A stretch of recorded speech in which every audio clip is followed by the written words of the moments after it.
নমস্কার বন্ধুরা, কাম্মাস কিচেনে সকলকে স্বাগত জানিয়ে আজ শুরু করছি আর একটা নতুন রেসিপি আমাদের সামনে নিয়ে এসেছি। আজকে দেখাবো সর্ষে ইলিশ। এই যে ইলিশ মাছ, সর্ষে ইলিশ বানাবো। তাহলে রেসিপিটা দেখতে থাকুন, পুরো বাঙালি পদ্ধতিটা একদম রেসিপিটা। প্রথমে আমি তাহলে মাছটা নুন মাখিয়ে নিয়েছি, ধুয়ে হলুদ মাখানো নিয়ে আমি মাছটা আগে হলুদ মাখিয়ে নিচ্ছি ভাজবার জন্য।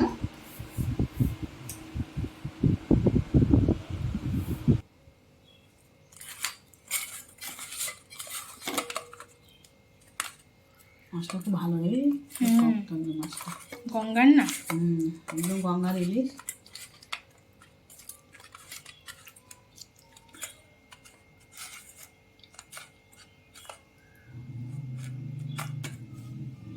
সর্ষে ইলিশ বানাবার জন্যে মাছটা ধুয়ে নুন মাখিয়ে হলুদ মাখিয়ে নিয়েছি সর্ষে বাটা।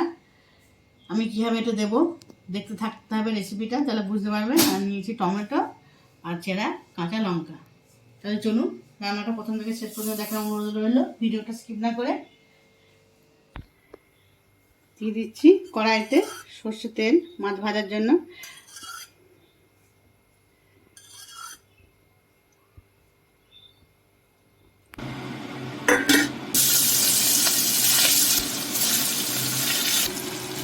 একদম অল্প করে ভাজবো, তেলটা ভালো করে আগে গরম করে নিয়েছি। এই মাছটা এক পিস দিয়েছি, এবার এই এক পিস উল্টিয়ে এই পিসটা গুলি নামিয়ে নেব। ইলিশ মাছ কড়া করে ভাজা একদম ভালো লাগে না।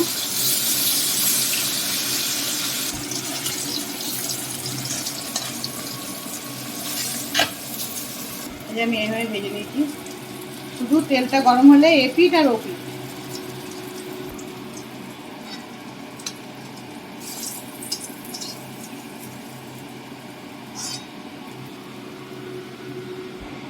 একইভাবে পরের মাছগুলো দিয়ে দিচ্ছি।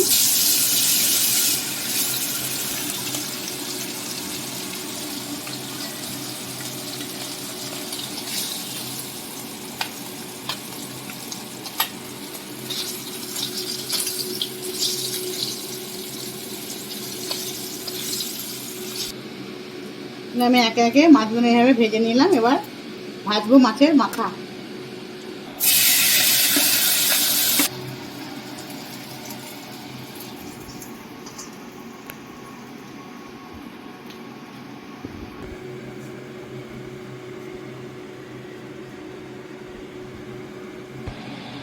ওই তেলের মধ্যে আমি আর একটু তেল দিয়ে দেবো রান্নার জন্য। দিয়ে দিচ্ছি কালো জিরে ফোড়ন,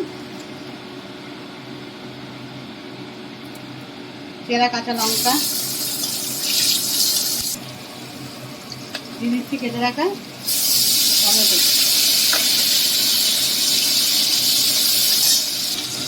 দিয়ে দিচ্ছি লবণ, টমেটোটা পুরো গলে যাবে। দিয়ে দিচ্ছি হলুদ,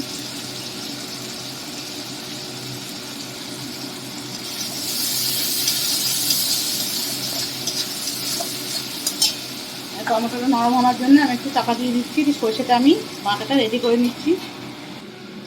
সরষেটা পেটেছিলাম, এটা আমি জল দিয়ে পুরো জল দিয়ে পাতলা করে নেব।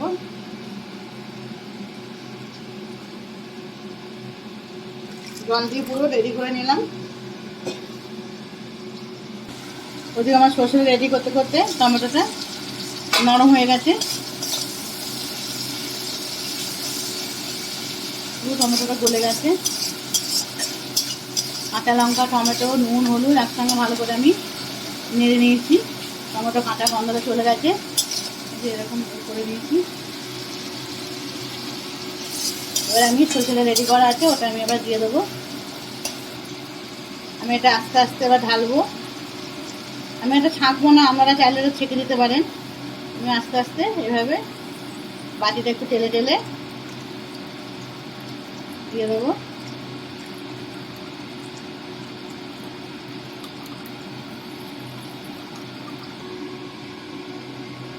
দেখুন সর্ষের নিচে কতটা পড়েছে।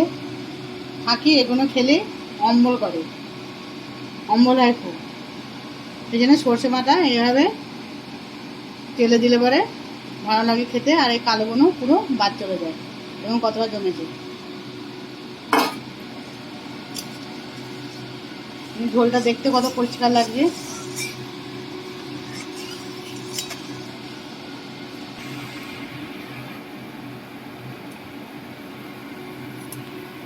ঝোলটা ভালো করে ফুটে গেছে, খানিকক্ষণ ফুটিয়ে নিয়েছি। এবার দিয়ে দিচ্ছি ভেজে রাখা মাছ।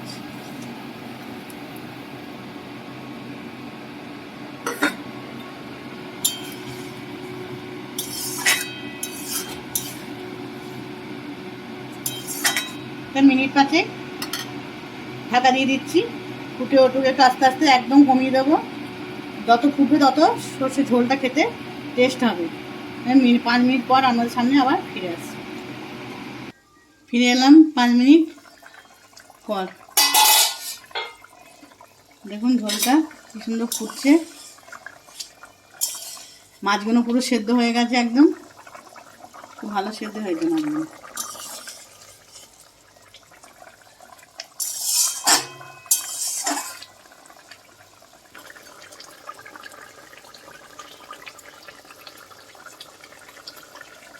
ঝোলটা নামাবার আগে দিয়ে দিচ্ছি ওপর থেকে কাঁচা সরিষার তেল।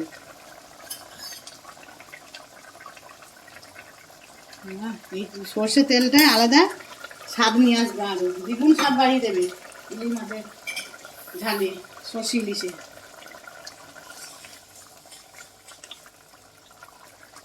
ঝোলটা রেডি হয়ে গেছে, এবার আমি ঢেলে নিচ্ছি। এই রেসিপিটা বাড়িতে বানিয়ে করে দেখবেন, আশা করি খারাপ লাগবে না, ভালোই লাগবে। রেসিপিটা আপনাদের খেয়ে যদি ভালো লেগে থাকে লাইক কমেন্ট শেয়ার অবশ্যই করে দেবেন। চ্যানেলটিকে সাবস্ক্রাইব করতে ভুলবেন না, চ্যানেলটিকে সাবস্ক্রাইব করে দেবেন। যেসব নতুন নতুন বন্ধুরা এখনও চ্যানেলটিকে সাবস্ক্রাইব করা হয়ে ওঠেনি তাদের কাছে একান্ত অনুরোধ, চ্যানেলটিকে সাবস্ক্রাইব করুন, আমার পাশে থাকুন। তাহলে চলুন আমি রান্নাটা এবার ঢেলে নিচ্ছি।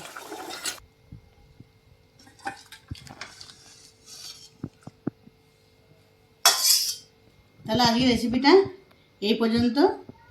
আমার আগামী নিয়ে দেখা হচ্ছে আপনাদের সাথে আরও নতুন আরও একটা রেসিপি নিয়ে। ভালো থাকবেন, সুস্থ থাকবেন এই কামনা করি।